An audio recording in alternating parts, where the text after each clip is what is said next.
Thank you. And my name is just an angel, and it's not just my name, it's what I am. I'm a force for good in the universe, and I am filled with light, and I bring joy to the world. You'll see. So I went to the doctor today, and I'm very pleased to report that I got a clean bill of health. I've been told by my doctor, virtually disease-free. I have no chlamydia, no gonorrhea, no syphilis. I don't have any of the hepatitis or hepatida. I don't know how to and my herpes is completely kept in check by a medication, and my viral load is undetectable. So I am virtually disease-free and completely available for all of you.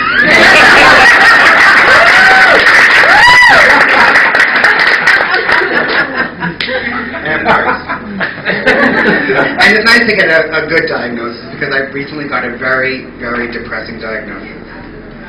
I was diagnosed with gunslinger syndrome. Yes, ladies and gentlemen, gunslinger syndrome.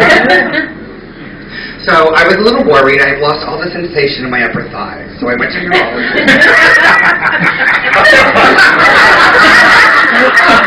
I'm a little worried because I've lost all the sensation in my upper thigh, so I went to neurologist.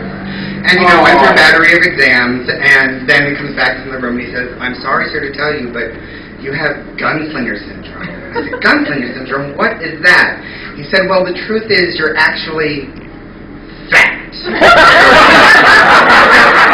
And your belly fat hangs over your belt, and it kills the nerve endings, and it's killed all the nerve endings in your upper thigh." I said, "Gunslinger syndrome? Why do they call it gunslinger syndrome?" He said, "Well, because the only people who used to get it are cowboys. The only people who get it now are cops who wear gun belts. And so that you have gunslinger syndrome." And I said, "Well, is there a cure? Is there a treatment? Is there anything I can do?" He said, "No. Nerve damage is permanent. There's nothing we can do." I was so depressed. I got in my car. I went home. I crawled into bed, and I called into school and to work fat. So that's my physician, but tomorrow I get to see my psychotherapist, which I'm very, very, very excited about. Because I have, mild anxiety, chronic low-grade depression, which really sucks because I give anything for a little manic depression, because, a little mania goes a long way and I get so much more done. I also have associative disorder, dissociative disorder, detachment disorder, and my favorite, seasonal affective disorder, which is really kind of funny, because when I was a little kid, my father used to tell me all the time how affected I was, and I had no idea what he was talking about. But now that I'm an adult, I have an actual diagnosis to prove that my father was actually right. So not only am I crazy, but I am also a crazy magnet. I run into crazy people everywhere I go. Bus stop, or a bar, just about anywhere. Ask my friends. They're all crazy and they're here.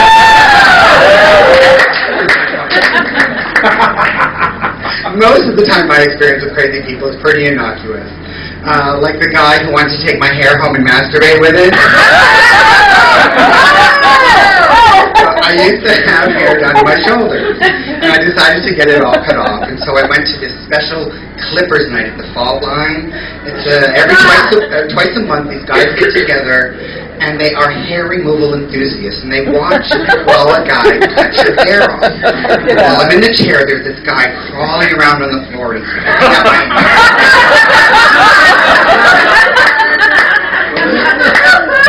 And when I'm done, he comes up to me, he's holding the hair, and he says, "Do you want this?" I said, "No, honey, I'm done with it. That's why I had it cut off." He said, "Can I have it? Can I take it home?" I said, "Honey, you can do whatever you want with it. I am done with my hair. Go right ahead." And so mostly, those kinds of experiences are actually pretty mundane and not too difficult, but once in a while they can be very, very, very difficult. Because my crazy magnet is so strong, I actually bring crazy people in off the street. One Saturday, I'm lying down on my couch in my apartment. Now, I'm in a bit of a mood because I just made an appointment to put down my 20-year-old orange tabby pumpkin. So I'm in a bit of a state already. But I'm lying on my couch, and I hear out in the courtyard, crash, bang, bang, crash, crash, bang, and I run outside, and this 6 by 12 foot planter has been pulled over into the middle of the courtyard, plants smashed everywhere, and there is this unkempt woman walking away holding a bit of a spider plant in her hand. And she says, I didn't do that. That would be crazy. Why would I do something like that? So I run downstairs and I yell at her, who are you and what do you think you're doing? I hold the door for her and I say, get the hell out of here. So she goes outside and she goes out to her shopping cart out in the middle of the street with all of her recyclables. And I go back inside and I clean up the rack and I clean up the plants and I sweep up all the dirt. And then I go back outside and I think to myself, I'm in a state. I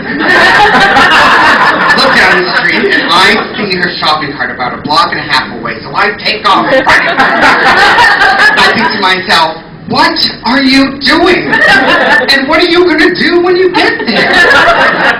Just as I get to her cart, she's coming across the street, having had a successful dumpster dive, and she has 2 hands full of bottles. And I grab her cart, and I say, remember me? And she says, yeah. And I said, well, you can't come into my home and fuck with my shit, or I'm going to come into your home and fuck with your shit. And I took her cart, and I pulled it around. And as I'm doing it, I'm hearing all these bottles breaking on the ground. I'm thinking to myself, what are you doing? And I turn around, and this woman is coming up at me like this with the bottles in her hand. And I reach up with my left hand, and I knock the bottles out of her right hand. I reach up with my right hand, and I grab the white bottle out of her right hand, and she's still coming at me. So I rear up, and I scream at her, just give me an excuse to beat you, bitch! And I turned to walk away because I'm not going to hurt her. I'm an angel. And as I walk away, she says, wow, you're really a crazy one, aren't you?